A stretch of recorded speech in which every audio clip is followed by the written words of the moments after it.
चलें। तो ये सॉफ्टवेयर की जो बेसिक्स होती है ना, वो स्टार्ट होती हैं चिपसेट से। ठीक है, अभी सबसे पहले हमारे पास कोई भी मोबाइल आता है तो हमें उसका चिपसेट मालूम होना चाहिए। अब चिपसेट कौन कौन से आते हैं, इसके अंदर चिपसेट एक आता है सबसे ज़्यादा जो चलने वाला चिपसेट।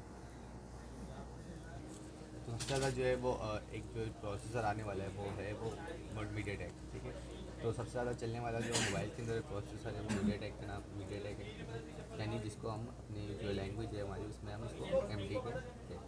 ठीक है, दूसरा जो मेन प्रोसेसर है वो है कॉलकॉम। कॉलकॉम में भी जो है वो बहुत सारे फ़ोन आते हैं, जैसे सबसे ज़्यादा कॉलकॉम में आने वाला फ़ोन है वीवो, ओप्पो।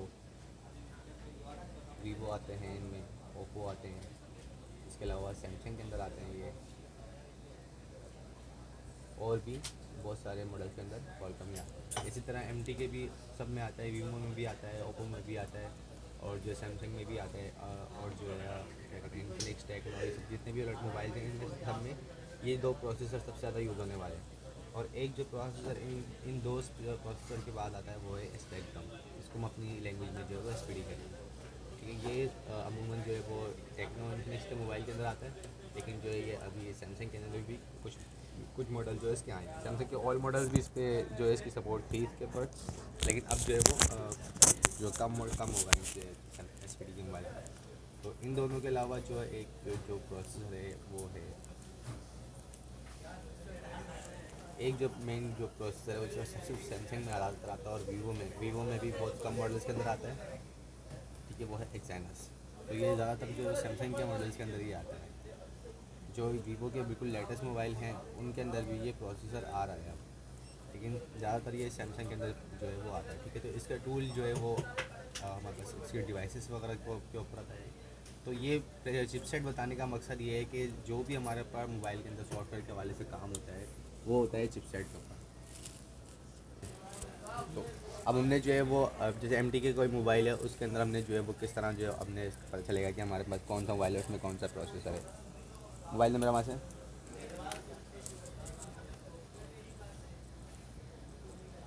तो अभी फॉर एग्जांपल मेरे पास है रेडमी नोट 9। ठीक है, तो इसका क्या मॉडल नंबर है, रेडमी नोट 9 है। ठीक है, तो हम ये जो है गूगल पे आएंगे, क्रोम पे आके हमने सर्च करना है रेडमी नोट 9। ये रेडमी नोट 9 लिखेंगे इसके अंदर, तो ये इसकी एक साइट खुल जाएगी जैसे मरीना की, जो पॉपुलर मोबाइल की कॉन्फ़िगरेशन वगैरह देखने के लिए होती है। तो अब हम इसको खोलेंगे, तो यहाँ पे जो है वो इसका चिपसेट जो है वो हमें दिखा देगा। ये लिखा हुआ है इसका चिपसेट, चिपसेट लिखा हुआ है, क्या लिखा हुआ है, मीडियाटेक। मीडिया टेक में आता है। ये मीडियाटेक के अंदर आता है। अब मीडियाटेक ये बताने का मकसद ये कि अभी ये जितने भी प्रोसेसर है इनके सबके टूल्स अलग अलग होते हैं, प्रोसेसर के हिसाब से टूल होते हैं। जो प्रोसेसर होगा उस प्रोसेसर के टूल से हम उसी प्रोसेसर का काम कर सकते हैं। जैसे अगर हमारे पास एम का प्रोसेसर है तो हम एम के टूल से ही काम करेंगे। अगर कॉलकम का प्रोसेसर है तो कॉलकम के ही टूल से ही काम होगा। एस का जो प्रोसेसर मोबाइल के अंदर लगा हुआ है तो एस का होगा। एक्साइनस है तो फिर ओडियन सैमसंग का सिर्फ एक ही टूल फ्लैश टूल होता है ओडियन के नाम से। जो सब जो फ्लैश होता है जिससे एस भी एम के भी सब जो है वो ओडियन से ही फ्लैश होते हैं। ठीक है, तो ये जो है मेन बेसिक्स है। अगर प्रोसेसर आपको पता चल गया कि हाँ भाई इसके अंदर मीडिया टेक का प्रोसेसर है, तो आपका सेकंड आपने काम ये करना है, कॉलकम के टूल को नहीं खोलना, आपने सिर्फ एम के टूल को खोलना है। वहाँ पे मोबाइल में अगर एफ लगी हुई है, कोड लगा हुआ है, फ्लैश करना है आपने, या उसमें कोई भी इशू हो तो आप वहाँ से उसको मीडिया टेक के टूल से ही हल करोगे। ठीक है,